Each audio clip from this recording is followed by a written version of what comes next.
26 de setembro de 1983, 0 horas e 15 minutos. Moscou.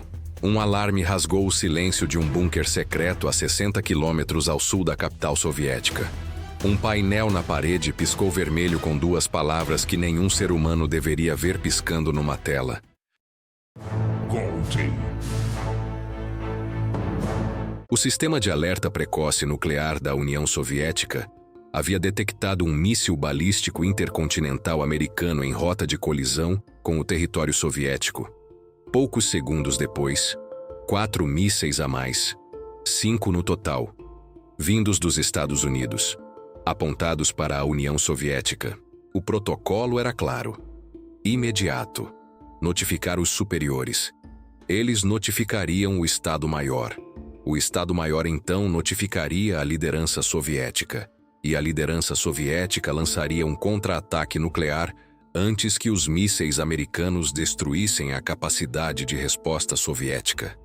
Tudo isso em menos de 10 minutos. Aquele homem sentado diante do painel piscando teve exatamente esse tempo para decidir o destino do mundo. Seu nome era Stanislav Petrov. Ele tinha 44 anos e aquela não era sequer a sua noite de plantão. Ele estava cobrindo um colega que havia adoecido. Para entender o peso daquele momento, você precisa entender o mundo em que Petrov acordou naquela manhã de setembro. 1983 foi, segundo múltiplos historiadores da Guerra Fria, o ano mais perigoso desde a crise dos mísseis de Cuba, em 1962. Talvez mais perigoso. Em março, o presidente Ronald Reagan havia descrito a União Soviética como um império do mal, num discurso que chocou Moscou. Em agosto, apenas 3 semanas antes da noite em que Petrov estava de plantão, a Força Aérea Soviética havia derrubado o voo KAL-007 da Korean Air, um avião civil de passageiros com 269 pessoas a bordo, incluindo um congressista americano. O incidente havia sido condenado internacionalmente como um massacre cometido por agressores soviéticos. A tensão entre as duas superpotências havia atingido um nível que os próprios analistas soviéticos descreviam internamente como pré-guerra. E em 5 semanas, a OTAN iniciaria o exercício Able Archer 83. O mesmo exercício que, como vimos no vídeo sobre a KGB, a liderança soviética interpretaria como possível cobertura para um ataque nuclear real. Era nesse mundo, um mundo à beira do abismo, que Stanislav Petrov estava sentado diante de 5 alertas de lançamento nuclear às 0 horas e 15 minutos de uma terça-feira. O sistema que havia disparado o alarme chamava-se OKO, em russo, olho. Era uma rede de 9 satélites em órbita que monitorava continuamente as bases de mísseis americanas. Petrov conhecia o sistema melhor do que a maioria. Havia participado do desenvolvimento dos programas de computador que analisavam os dados dos satélites. E era exatamente por isso que algo não fechava. O primeiro pensamento de Petrov foi calculado, não emocional.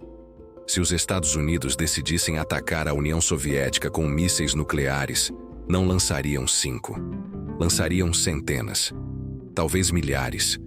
O objetivo de um primeiro ataque nuclear era destruir a capacidade de resposta soviética antes que ela pudesse ser usada, o que exigiria uma salva massiva e simultânea, não 5 mísseis esparsos. 5 mísseis não faziam sentido estratégico. Petrov olhou para os monitores de radar terrestre.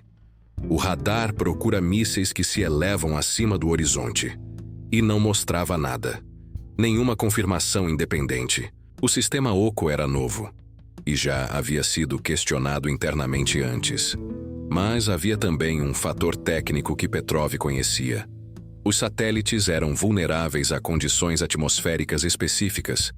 Reflexos de luz solar em nuvens de alta altitude podiam ser confundidos com o calor gerado pelo motor de um míssil no momento do lançamento. Em 10 minutos, sem confirmação do radar terrestre, com 5 mísseis onde deveria haver centenas, Petrov tomou a decisão mais importante da história moderna, sem que ninguém soubesse que estava tomando.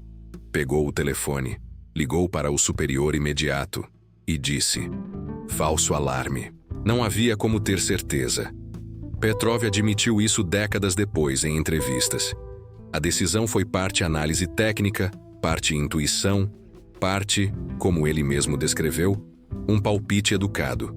Se ele estivesse errado, os mísseis americanos chegariam em minutos, e nada do que dissesse mudaria o resultado. Se estivesse certo, teria evitado uma catástrofe. Os minutos seguintes foram os mais longos da vida de Petrov. E então, nada. Nenhum míssil chegou. O sistema de radar terrestre continuou não detectando nada. O alerta havia sido, exatamente como Petrov tinha suspeitado, um erro catastrófico do sistema Oco. A causa? Determinada depois por investigadores soviéticos. Uma rara combinação de luz solar com nuvens de alta altitude sobre as bases americanas havia enganado os sensores infravermelho do satélite Cosmos 1382. Os engenheiros não haviam previsto essa possibilidade ao programar o sistema. O erro foi corrigido depois, mas naquela noite havia sido real o suficiente para aparecer como confiabilidade alta num painel de controle nuclear. O que aconteceu com Petrov depois é uma das histórias mais reveladoras sobre como os sistemas funcionam ou não funcionam quando alguém age corretamente fora do protocolo.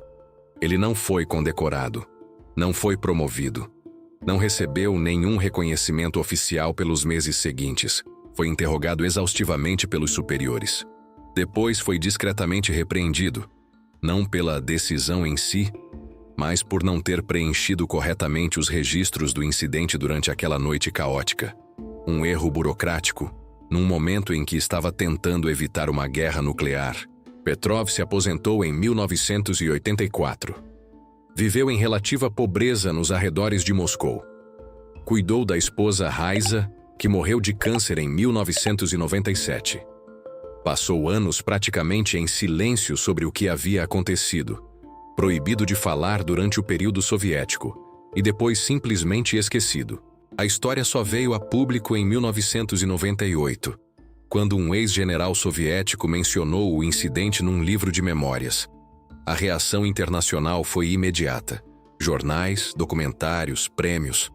O mundo descobriu que havia chegado perigosamente perto do fim numa madrugada de setembro de 1983. E que um único homem, num bunker que ninguém sabia que existia, havia impedido isso. Em 2004, Petrov recebeu o Prêmio Cidadão do Mundo. Em 2013, o Prêmio da Paz de Dresden, acompanhado de 25 mil euros. Em 2017, foi homenageado postumamente na sede da ONU em Nova York, onde o ex-secretário-geral Ban Ki-moon disse: "É difícil imaginar algo mais devastador para a humanidade do que uma guerra nuclear total entre a Rússia e os Estados Unidos. Isso poderia ter acontecido por acidente em 26 de setembro de 1983, se não fosse pela decisão sábia de Stanislav Petrov." Petrov morreu em maio de 2017, aos 77 anos, no mesmo apartamento modesto onde havia vivido por décadas. A notícia de sua morte só se tornou pública meses depois, quando um amigo da família percebeu que ninguém havia informado o mundo que o homem que o havia salvado não estava mais nele. Há um detalhe da história de Petrov que nunca deixa de provocar reflexão. Ele não era o herói que os filmes inventariam para esse papel. Não era um general carismático, não era um dissidente corajoso, não era um agente treinado para agir sob pressão extrema. Era um engenheiro de meia-idade cobrindo o plantão de um colega doente. Um homem que conhecia o sistema que monitorava e que, exatamente por isso, sabia quando o sistema estava errado. Quando perguntado se considerava um herói, Petrov deu sempre a mesma resposta: "Tudo o que aconteceu não importou para mim. Era meu trabalho. Eu estava simplesmente fazendo meu trabalho. E era a pessoa certa no lugar certo, só isso." A ironia é que o sistema soviético, construído sobre hierarquia absoluta, obediência irrestrita e protocolos compulsórios, foi salvo exatamente pelo momento em que um homem decidiu não seguir o protocolo. E o mundo inteiro, que dormia sem saber de nada naquela noite de setembro, acordou no dia 27 de outubro sem ter ideia de quão perto havia chegado de não acordar. Se tu chegou até aqui, deixa o like. Esse é o termômetro para crescer o canal. E claro, para trazer mais histórias que mudaram o mundo sem que o mundo soubesse. Se tu gosta do conteúdo, inscreva-se. E me diz aí nos comentários, você acha que passou uma agulha no radar de Petrov?